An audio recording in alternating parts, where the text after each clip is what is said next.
Decía yo hace unos instantes que hasta por una tragedia como esta, algunos políticos deciden desviar la atención.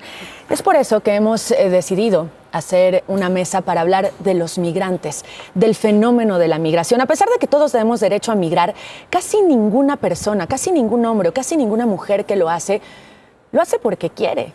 Casi todos lo tienen que hacer porque los expulsa a su país por las condiciones de inseguridad o de pobreza en las que viven. Están en la mesa de Despierta y se lo agradecemos muchísimo. Eunice Rendón, ella es especialista en temas de migración y seguridad, y Charles Duverger, él es especialista también en derechos humanos, migración y refugio. Gracias a ambos por venir, Eunice, Charles.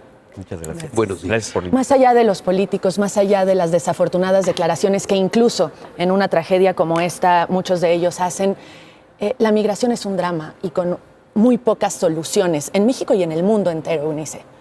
Sí, pues efectivamente la migración yo más bien diría es una realidad y tenemos que entender que es una realidad mundial. Hay 300 millones de personas hoy en el mundo que viven en un lugar distinto al que nacieron, pero además es una realidad que podríamos aprovechar y pocas veces se habla de la parte positiva de la migración y finalmente nos quedamos con políticas limitadas. Creo que ese es realmente el problema. No, yo no veo la crisis en las personas, la crisis la veo en las políticas que se implementan para las personas en movilidad o para atender el fenómeno que sucede, que no están hechas a la medida. Hoy lo que sucede en Ciudad Juárez tiene que ver con un contexto más amplio. Desde diciembre a la fecha han ido llegando contingentes más importantes de migrantes a esa ciudad y mucho de lo que se ha quedado ahí varado tiene que ver con políticas que Estados Unidos ha implementado en México. Sí, la economía de Estados Unidos es un beneficiario de la migración, lo vemos en sus números de crecimiento en mano de obra en trabajos que no quieren realizar los locales. Sin embargo, también se mete como una cuestión política, porque se convierte en una forma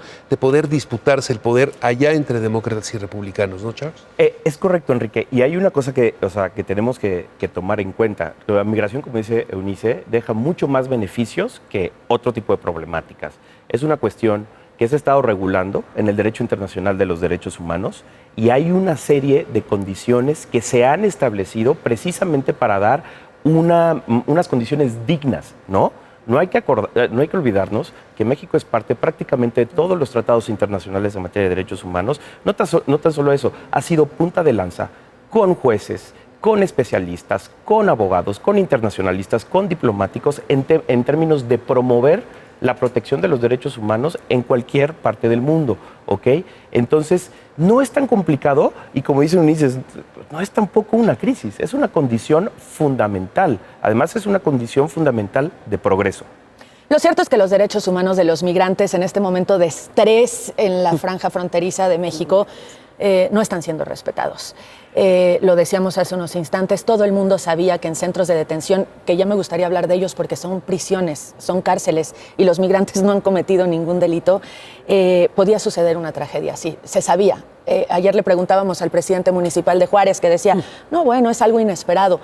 Bueno, a lo mejor no se sabía que se iba a incendiar, pero se sabía que podía haber una crisis y otra tragedia y otra desgracia como las que ya hemos vivido. Y no solo podía haber, yo creo que puede seguir habiendo tragedias si no tomamos cartas en el asunto, cartas serias. Es decir, no es el control, no es la securitización, la militarización y la amenaza lo que va a funcionar, porque esas son las políticas que se han implementado y ahí tenemos el resultado. Y no es que migren menos personas, el control no hace que migren menos. De hecho, si vemos los datos, 1.7 millones de personas detenidas por patrulla fronteriza en 2021 y 2022, con todo y amenazas, control, etcétera, pues hay 2.7 millones de detenciones. Entonces, al final del día, las condiciones que están actualmente en esa frontera, yo veo una afectación muy grande a muchos de los derechos de los migrantes, pero particularmente a la salud mental de las personas. Hay una desesperación, hay un ánimo realmente de no saber qué va a pasar con las diferentes políticas que se han implementado. Ahora, México cedió de más cuando la presión de Donald Trump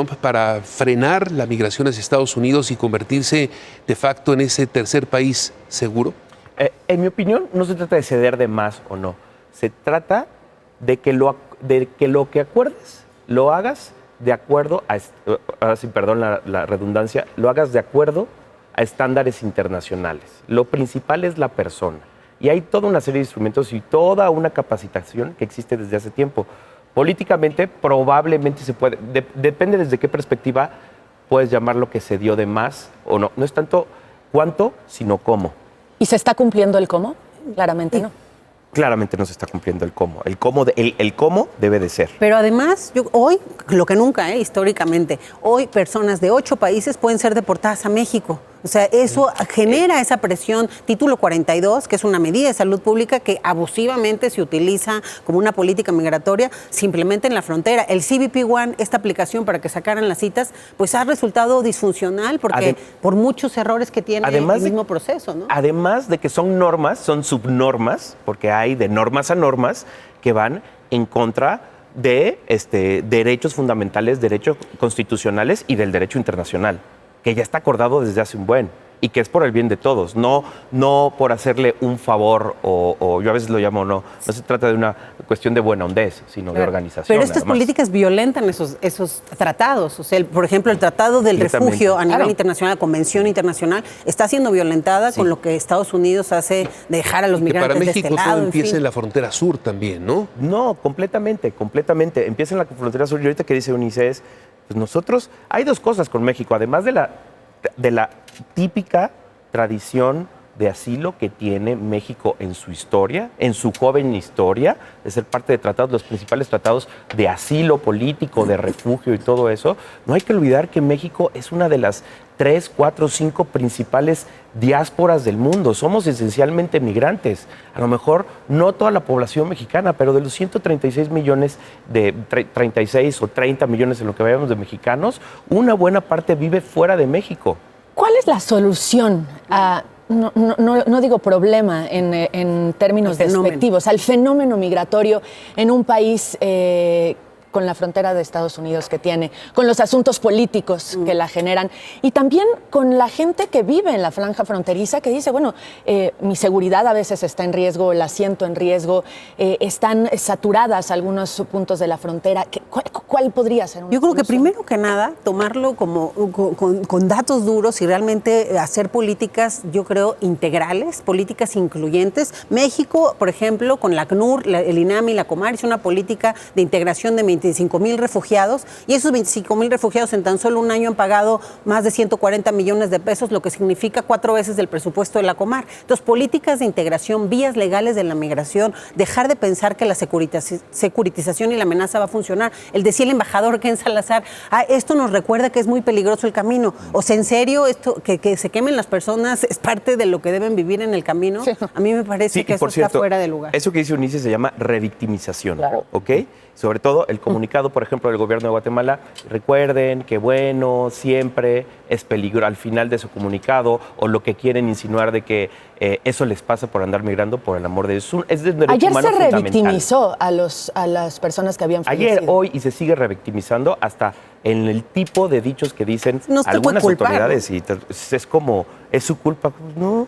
Al final están bajo custodia del Estado mexicano. Claro, y eso es importante considerar. Y una custodia obligatoria, porque tienen una serie de eufemismos para nombrar a centros de detención de personas que no han cometido delitos, ¿no? Ese es otro tema.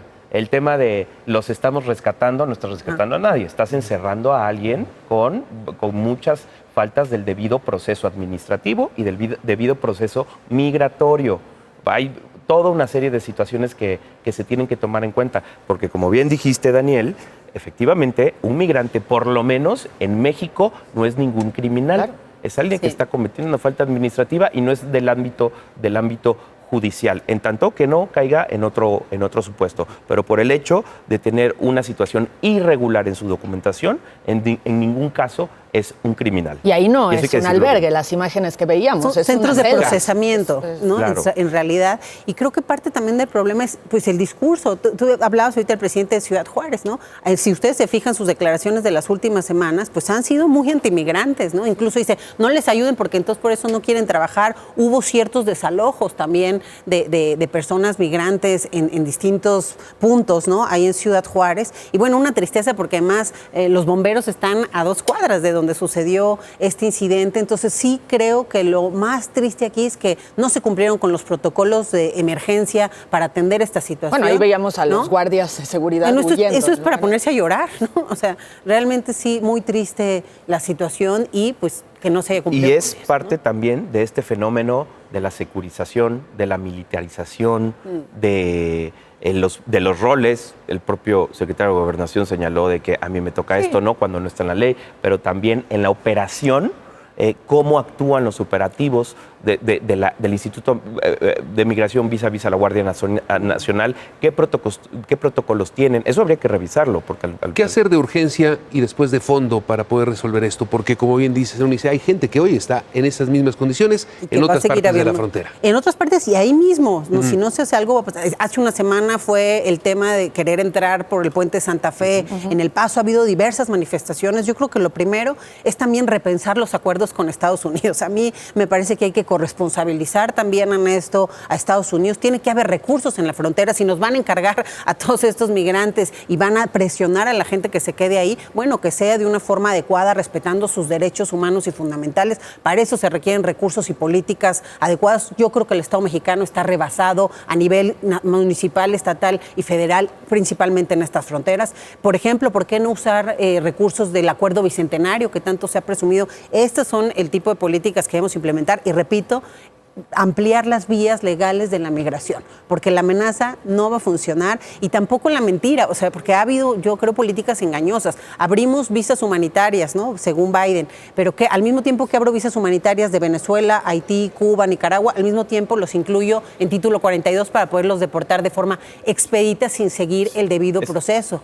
¿No? Es una regresión en términos de prácticas de políticas migratorias, y es una violación de toda una serie de un entramado jurídico internacional que se ha venido desarrollando desde hace décadas en miras de proteger a las personas. Y habrá en mayo otra fecha importante relacionada con el título 42. Tendremos a ver si sí, eso. Porque ya ha habido muchos, 3 o 4 veces que va a terminar y no termina. Y eso, algo es importante de esa fecha de mayo, seguramente van a llegar más contingentes de migrantes porque los traficantes también engañan que con eso van a entrar de forma más rápida. Es que es un botín a veces el ser humano. Exacto. Es una industria, por cierto, y no de las mejores industrias que hay.